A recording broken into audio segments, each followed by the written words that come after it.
Joining me today for our little coaches chat, we have the NAL Commissioner, Chris Siegfried, on with us. Excited to have him on board. And I wanted to first thank you for coming on, Chris, and welcome. Coach, pleasure's mine. Happy to be here. Well, I know our fans always love hearing from you. I think, this can get somewhat tiresome for them, just hearing me go on and on and on about how excited I am. It's great to have you on. I first, I've known you now a couple years. We've become good friends, and I want everyone else to get to know you a little bit better. Can you tell us, why don't you tell us a little bit about yourself, hometown, hobbies, length of time in the league, all that good stuff? Sure. Well, grew up in Pennsylvania, Northeast Pennsylvania. Went to college at Millersville, played D2 ball. Live in Florida now, been down here 30 years, mainly because of the weather. Actually, it's because of the weather. I love that. Yeah. So, I fell in love with this game in 1992, was my rookie season. I was on the practice squad for the Orlando Predators. And the first game I went to, the atmosphere was just amazing, and just kind of fell in love with it. Obviously there's a lot of things I love about football, but arena football is my favorite. Number one, it's inside, it doesn't rain, doesn't snow inside. It's always 72 degrees and sunny. The smaller field, the intimacy of the game, the rebound nets, the walls, the whole thing is just fascinating to me. And I just fell in love with the game at an early age, relatively speaking. So, as far as me, married, 2 kids, my kids are adults, relatively speaking, 20 and 22. Daughter's a junior down at Palm Beach Atlantic. She's our soccer player, and my son's 22, just working in Orlando. Wife runs her own business, cigar business. So she's Cuban Sicilian, so we're deeply rooted in the tobacco industry, the cigar industry mainly. And did you say Cuban Sicilian? Cuban Sicilian. I know that's you've never won a fight or an argument, have you? No, I lose. Sometimes I get my say so in, but usually it's very short lived. So it's a tough combination, Coach, as you know. I've got a boss just like that. Yes. So, me personally, pretty much it's arena football and golf are my 2 hobbies. I do sell real estate in Central Florida, so that's as we build this league, that's I don't want to say it's my main job, but it's my income producing job at this point in time. The goal with this league is, we have many goals, but the one of the biggest goals is longevity of the game, the way we play it. Try to learn from previous leagues that have come and gone, and we want the fans to enjoy this game for as long as possible. We have visions of 20, 30, 40 years down the road, so we're trying to put the building blocks in place now, the foundation, if you will, for long-term success for all of our current teams. And as we continue to expand, we've made a lot of mistakes along the way. I've been involved with this league since inception. The league was created in late 2016. First season was 2017. And I didn't like, in the very beginning, I didn't like not having the rebound nets. So we tried to make the kicking game a little bit more interesting by adding the deuce. Right. A lot of fans probably don't know this, but we also have a rouge. So if you're on a kickoff return, if you don't get it out of the end zone, the kicking team gets a point. It hasn't happened yet in 5 seasons. It would have been 6. Obviously, we didn't play in 2020 due to COVID. But with the return of the rebound nets, that rouge could come into play. And what your fans probably don't know at this point in time is you are on the newly formed Rules and Competition Committee that we're getting all that finalized. It's yourself and Coach Gibson down in Jacksonville. Steve Kern has graciously accepted the chairman role, being a team owner down in Jacksonville. Right. I'll oversee it as well. So I think that'll be important moving forward for the fans and for the players, because now you have a couple of coaches that have a little bit more say so on when we tweak rules. Um, but yes, I've been involved with this league since inception. The first year I was director of football operations, and the second year they elevated me to commissioner and director of football operations. So Two unpaid jobs, right? yes. No, So right. for the fans out there that watch the show, the league structure is pretty simple. We have 3 executive directors that I answer to, and then theoretically I oversee all the owners of the league. But the reality of it is we all work together, but I work directly for the ownership of all the leagues, of all the teams. Right. Those are my bosses, and that's who I work for.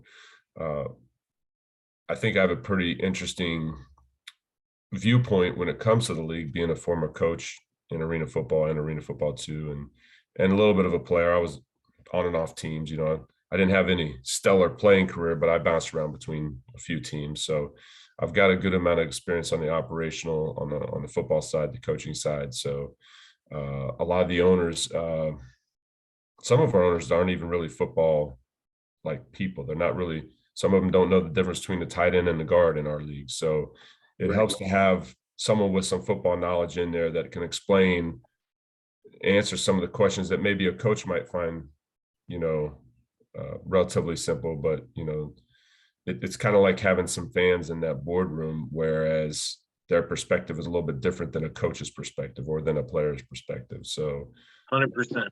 it's an interesting balancing act, but we do have a lot of passionate owners in our league, and it's important for the fans to know that the owners are always wanting to improve this league and make it better, and they are not making millions of dollars or even thousands of dollars or even any dollars for the most part. As we grow this, they're still losing money on a year-over-year basis, which is very difficult for a lot of people to kind of understand. These owners are doing it because they're passionate about their cities and passionate about our game. And we're really blessed to have these guys on board. Yeah, I think what some owners lack in football acumen, they make up for because, like you just said, they're embedded in their communities and they want to be community driven. And I know our owner, Mike, he has a relative strong football knowledge, but even that's overshadowed by his want for community, right? And how can I always benefit the community? How can I do this? How can I do that? And I know we've talked about that at length. A lot of people have this skewed impression of being a football owner. Some fat cat sitting there smoking a cigar, raking in, hundreds of thousands of dollars. Just like a player playing at our level for our pay, they're doing it for the love of the game, where they have a reason. There's a why. There's always a why. An owner might have a why that, like I said, is about community and community enhancement. A player has a why because of the love of the game. Everyone's got one. Coaches, players, yourself, myself, everyone's got one why we do what we do, because we're not doing it to get rich. We're doing it for the benefit of something else. And I just, it just frustrates me sometimes when I see some of these things on the internet and they talk about, oh, well, we'll just buy a championship, or we'll just, you don't even have to coach them. You just pay really good players and they come out and play. And I just think it's comical because sometimes it comes out of guys that claim to be football guys, but they really don't have a clue why we do what we do at the end of the day, for what we do it for. You do a hell of a job, man. I'll tell you, I've grown to not only, appreciate our friendship, but also respect what you do, because sometimes it's like herding kittens, man. I have a tough enough time sometimes just keeping my team, straight. I couldn't imagine having to keep 8 teams straight, 8 different personalities of ownership, teams, coaches, subcultures that go with that. It's just tough job, man, and we're glad to have you. Well, that's awesome. I'm glad you shared that. I know everyone's going to be real excited about learning more about you. So if you were to say right now, let's talk about this. Something came up the other day where the IFL announced that they have this agreement with the XFL. I don't know if you caught my show last week. I said we've had a relationship in that same vein with the NFL and CFL since our inception. That, if a player's good enough, we subordinate the contract, it goes up the chain, and we wish them well. But they got a lot of press for it. And they kept saying, it's this really integral move. What's your take on that? I haven't really looked too far deep into it at this point. When players are get the opportunities to go up to the NFL or CFL, or the I guess the XFL is the new one and USFL was here, right, or vice versa, whatever. So we've always given the guys the opportunity to go to the outdoor game, if you will, and put them on other leagues in. We've never held anybody back in that regard. So our guys are always free to go if they feel like it's a better opportunity. right. Now, so we probably need to look more into how that relationship differs from what we've always had in our league. So I don't really, Right. I guess I got to read a little bit more into it and understand why they feel like it's a big deal. So, and maybe there's something there that I'm missing. And, I will say this about the IFL. There's a lot of things about the IFL that I like. Their social media presence is really good. Really good. They do a better job of hiding their mistakes than we do.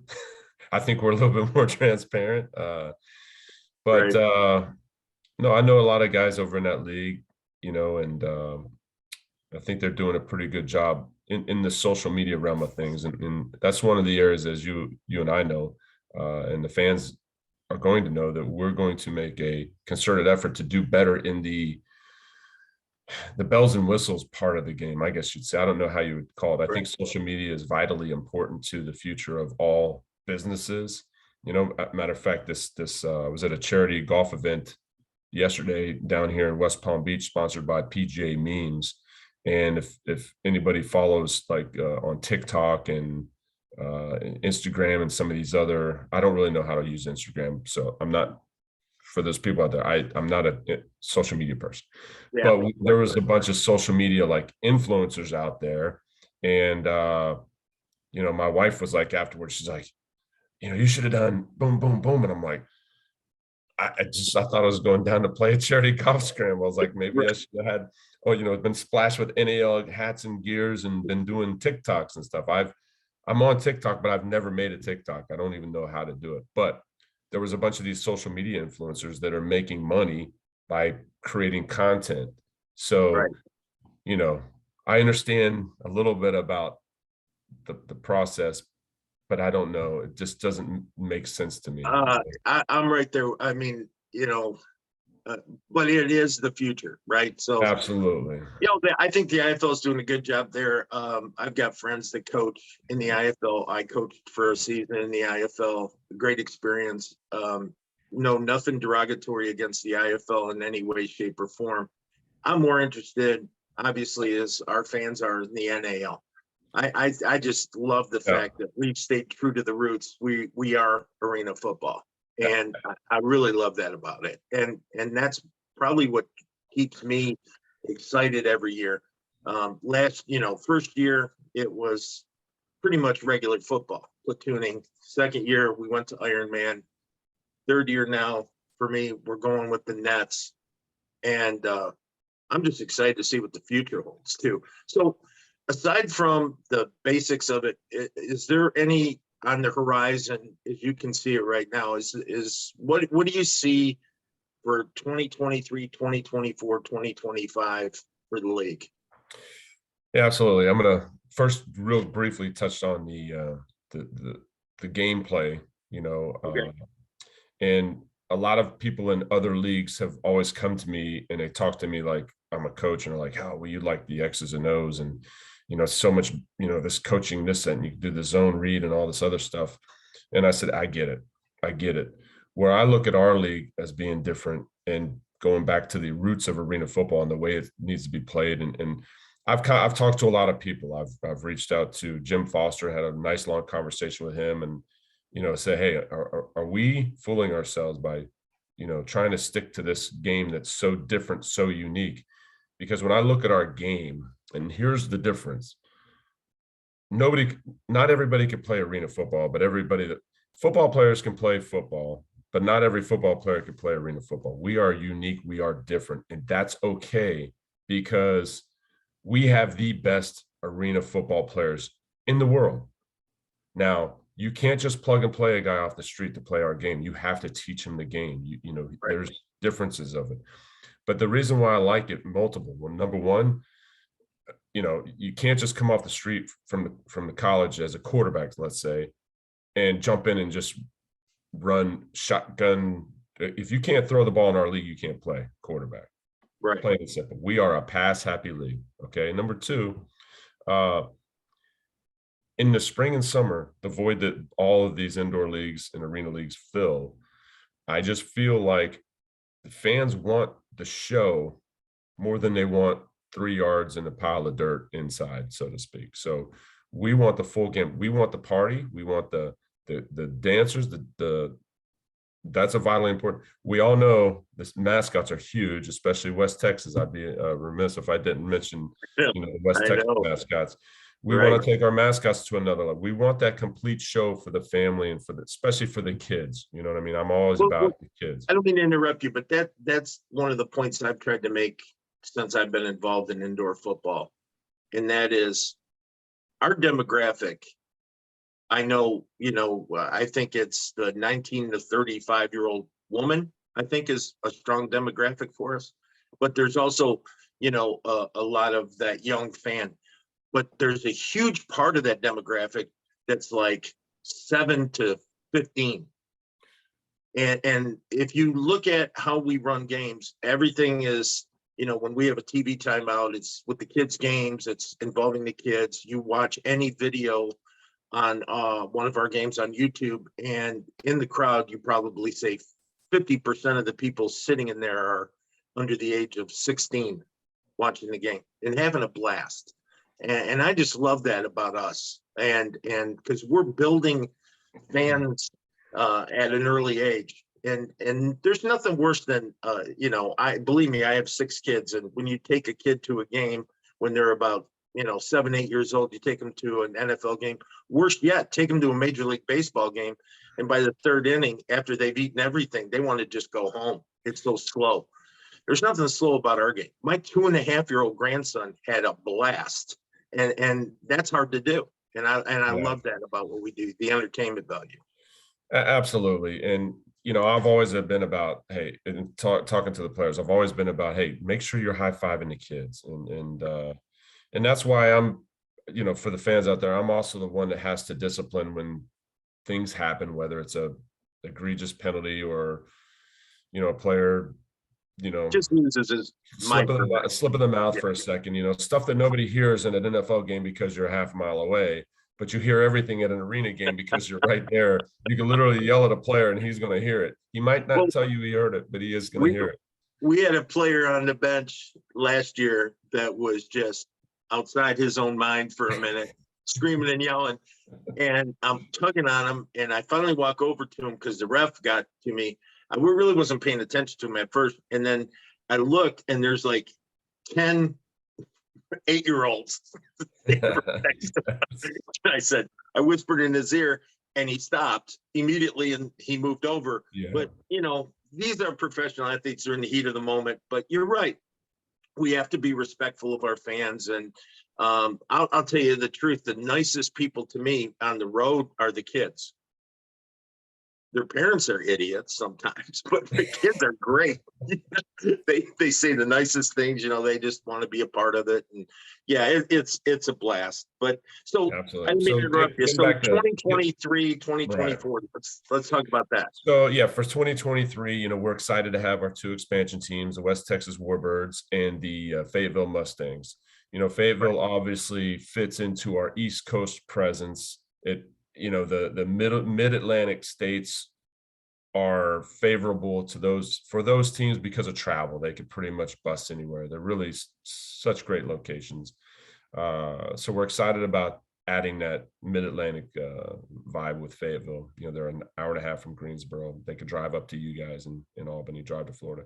Right. And West Texas is also very important. Now, West Texas came from another league, and you know, they were just tired of dealing with not knowing if teams are going to show up and whatnot. And we were, you know, collectively as a league, we were a little bit worried because it is Odessa and it's really far out there. But a couple things. One, I've found it's actually pretty easy uh, to fly there, you know, and not overly expensive compared to some other cities. But two, it's going to help us for our future expansion and some of the things that we're going to do in the central time zone. We have a bunch of teams that are interested in coming in, not only in Texas, but a little bit north of there. So it really fits into our footprint, our future footprint for 2024. You know, we were close to adding multiple additional teams this year, but it Right. became so late in the game that we tabled it, and we want to continue those discussions and hopefully add anywhere from 2 to 6 teams more centrally United States located. You know, the goal there for 2024, and if all things work out perfectly, which of course they always do, would be Right. 2 conferences. You Yeah. know, the thing about expanding that fans need to understand is that when you start expanding and maybe if leagues want to combine, sometimes that just drives costs up. So we also have to think about the financial aspect of it. It's one thing just to combine, but you have to get to those places. You have to play those teams that are 3,000 miles away. And we're not at a point where, especially with the cost of flight travel going up astronomically, we're not at the point where we could just commit to $150,000 travel budget for each team on an annual basis. Right. We have to fix everything within our league and within our teams. And I say that we're not broken. We have to put the foundation in place to make sure that, you know, we're growing at the right rate. Now, what that rate is, I don't know, other than to say this: it doesn't make sense to add a team just to add a team. We want to add great partners and make sure that that makes sense. Odessa's taken a big chance from a travel standpoint because they're basically flying everywhere but 1, maybe 2 teams. They might be able to drive to Columbus, Georgia. Kind of like us. Right. Absolutely. You guys are kind of on an island. You can drive I mean, you could drive to Florida, but then your players are going to be, I don't know how much they'll be worth on the game day, much less the next practice. So theoretically you could drive, but it's not realistic Don't to, give Mike any ideas, please. For the love of God, no. so expanding with the purpose is more important, and getting those good partners. You know, we've had some teams that have come and gone so far in our 6-year history. And the first couple of years, it was just like, we just need teams. We need people to play, and it hurt, you know. And then we were slated in 2020 to have a fantastic season, and then the flu came up Right. and tabled everything, and you know, got everybody to kind of rethink how they live, really. So, and of course, you know, I'm recapping from the past few years, and then 2021 was huge just to have an 8-game season. And that was basically to just tell the fans, hey, we're gonna be here. Just hang Right. on, just come out, you know, help us out. You know, we're gonna survive. So that was why we had that 8-game season in 2021. Of course, last year, 2022, great season for the NAL. Back-to-back champions for the Albany Empire. We So liked it. Yeah. yeah, so fantastic finish for you guys, and it was a fought season for you guys. But Oh, yeah, it was it it was. was a relatively uneventful season as far as craziness, right? We're Right. still trying to let the fans know, hey, it's safe to come outside. It's safe to go into arenas, you know, Mm, which we all have known, but you know, it's important for the fans to realize, hey, the Albany Empire aren't going anywhere. The I, Columbus Lions aren't going anywhere. I think 2021 was probably one of my proudest moments being in football because of all the adversity with COVID and, playing in front of at times 500, 600 people in arenas around the league. But it really gave me back my love again, reinforced my love again for football because we were doing it for the love of the game and for our league. But you could see it in the players and why they played. You know, you talked about West Texas and Fayetteville. I had the opportunity to meet them for the first time, the owners, both teams. Sat next to them in the meetings, and I'll tell you what, I really like them a lot. And I would rather grow slow with guys like that, like Doc and West Texas, you know, the group. I would rather grow with guys like that at a pace that's manageable if I can get guys like that. Like, if I can't get guys like that, I don't really want them in our league. You know what I mean? It's because, you know, I don't know if they're going to be successful. We don't know. We don't have a crystal ball. But I know that their passion for it is, you know, they were already talking shit to me, you know, in the meetings, how they're going to beat us. And I love it. I mean, that's great. But then they would follow that up with a question. Like, how do you do this? Or what's the best way you think of doing that? And that just tells me that, you know, these are guys that have lots of money or are financially well, they're business people or they're physicians or whatever. And yet they're going to ask a dumb old football coach a question or two. That means that they want to keep learning. And that's the thing about our game, is that if we get people like that involved with us at that slow pace or modest pace, I don't want to say slow because everything's relative. Right. Next year we could have 5 new teams, 6 new teams, or we could have 2, you know, and whatever the pace is now. Like you said, in 2017, we just wanted teams to play. Now we can be a little picky, right? And we can say, you got to meet these qualifications. You got to be able to do this. You got to be able to do that. So we're bringing in guys that we know, like West Texas struggled, not knowing if they were going to have a game, if a team was going to show. We've never had that issue in our league. And we outside of weather and flights. Yeah. But you know what? Act of God is act of God. Right. I mean, at the end of the day, I mean, I scream the loudest sometimes because we're sitting in airports for 15 hours, you know. You know, that's the thing. Travel is never going to change until we either have an airline sponsor or our owners all buy their own planes. I don't have either one of those happening on the horizon right now. One, because the airline industry is the way it is. As far as sponsorships might be tough, but who knows? And as far as every team having their own plane, come on. There's a lot of professional, well-established, multi-billion-dollar teams that charter and don't have their own plane. So, you know, we got to deal with what we got to deal with. And that's part of it. Now, as far as that goes, just kind of, I don't want to keep you all day. Just kind of wrap things up. If you were to say a couple things, if you were to say one thing to a fan for 2023, what would it be? If you were to say one thing to a player this year in our 2023 season, what would those 2 things be? Well, for the fans, it's this. I want them to see improvements in our league, and that includes the return of the rebound nets. We're still actively getting that solution finalized. In towns like Columbus, especially, they're going to see a lot of differences. They're going to see, you know, to me, the rebound nets are it's the trapeze performers at the circus. It's just a part of the game that makes arena football. It's an element that brings special teams to a whole nother level, and the game's just not the same without the rebound nets. So that added feature to our game is huge. In addition, you know, we are working very hard to standardize our production of the game, meaning we want to bring these games down into that 3-hour range. So we've got to do some operational things that you know, keep us from going to that 3.5-hour range where people start to be like, all right, this game's taking forever.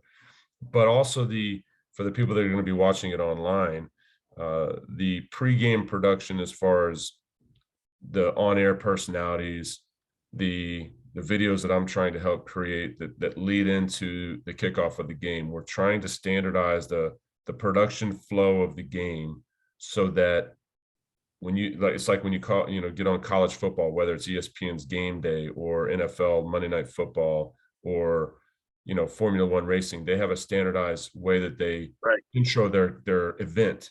we want to do the same thing and standardize that across the board so that people they know what to expect. If the kickoff's at 7:05, they turn on the streaming service or the TV or whatever we're going to be on this year at 7. They see the play-by-play of the color commentator, and they have that pregame flow. So that'll be an improvement for the fans. And I Right. think it's something that they're going to enjoy seeing. The fans in Albany, obviously, they're going to see the Nets. If that doesn't get them excited again, because that's the number one thing that the fans tell me, when are you going to bring back the Nets? When are you going to bring back the Nets? Right. We have approved the Nets for last year. We've just have a hard time finding that financially feasible solution to get them back. Now, some arenas have them, Albany, Orlando, but we have 8 teams, and the fans need to understand the only thing holding us back has been the financial side of it in the past. As far as players, I would tell them, like I told them earlier this past year, when they're like, "Oh, we got to play Iron Man, we got to play twice as many plays." And when you break it down to them, you realize that's not accurate. Right. I tell them this when it comes to our league. Of course, we have no salary cap, so we hope that as our league grows, the player's salary grows, but that's going to be in time. But embrace the position that you're in. Number one, you have a huge impact on the kids. So always be aware of these kids. Number two, use the game not only for your personal growth in your profession of being a football player, but I always encourage these guys, make sure that you're always very cordial to everybody, all the fans, the coaches, the owners, because you might not make it to the NFL. We all think they're all going to make it, right? They all think they're going to make it, but there's a chance you might not make it. And just in case you don't make it, why not take your God-given talent and your ability to be, because all these guys are most of these guys are entertaining, funny off the field. They've got these personalities they're all alphas, right?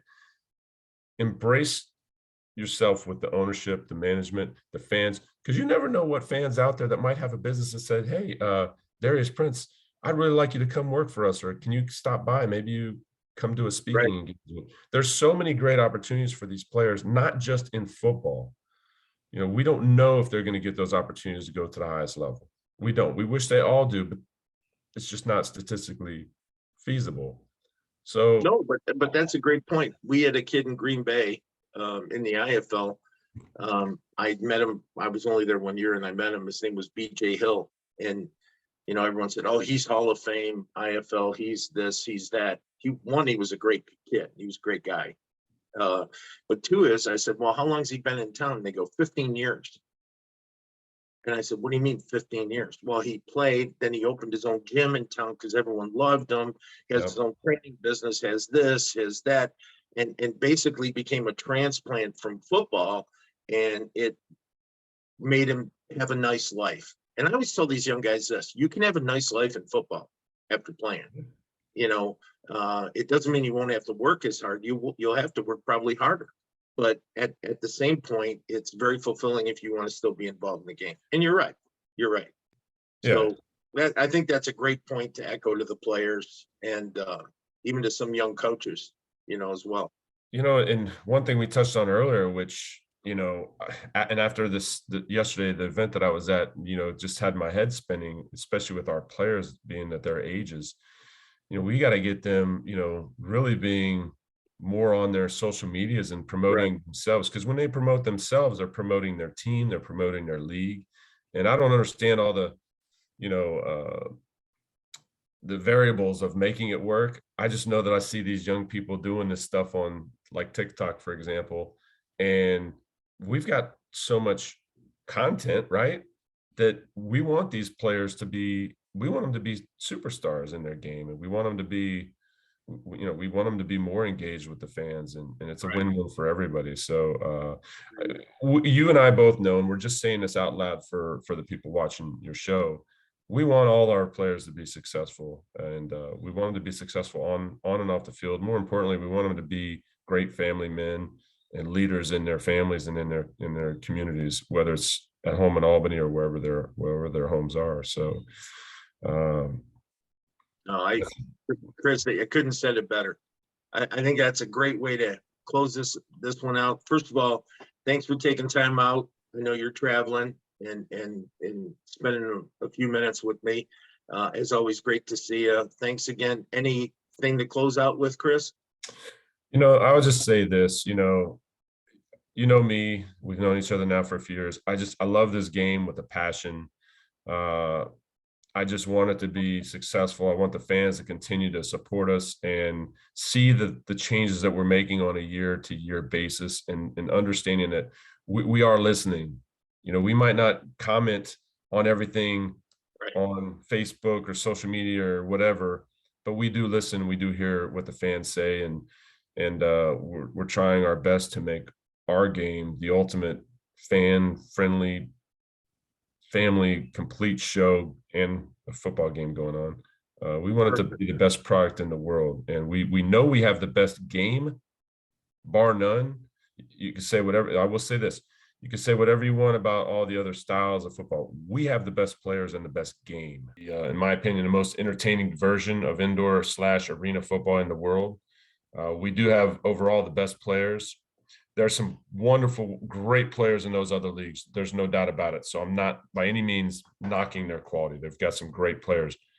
But in our league, everybody knows we've got the best quarterbacks, and overall, we've got great players. And I'm really proud of the guys that stuck with it during our transition back to Ironman football, which for the fans out there and for the players that hear Ironman, I simply explain it like this. Ironman is simply you're a football player. You either start a quarter or you don't start a quarter. And that's just the way the substitution rules work. It's a great way to play the game. And the fans of the 80s, 90s, and 2000s loved it. The best players, in the history of arena football were Ironman football, like Barry Wagner. So it's just, I love the gameplay, and I'm excited about the future of the National Arena League. And our coaching quality continues to improve, our player quality continues to improve, and just super excited about 2023 and beyond. Perfect. The last thing on what you just said, if I could add one thing, the way I was sold on Ironman, I was told, and this was by Tim Markham, right?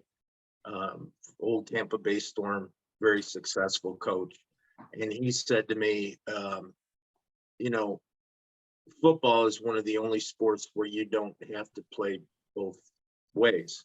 Soccer, you have to play offense and defense. Basketball, you have to play offense and defense. He said, hell, even tennis, you're playing offense and defense. Okay. And now with Ironman football, we're playing both sides. And that's truly how arena football was meant to be played. And I think that was the vision at its inception, and we're bringing it back, and I love it. So thanks again, Chris. As always, appreciate you. Travel safe back home, and I'll see you shortly, I'm sure. Thanks, Coach. Thank you very much. It was my pleasure being on your show. Take care. Thanks, buddy. Bye.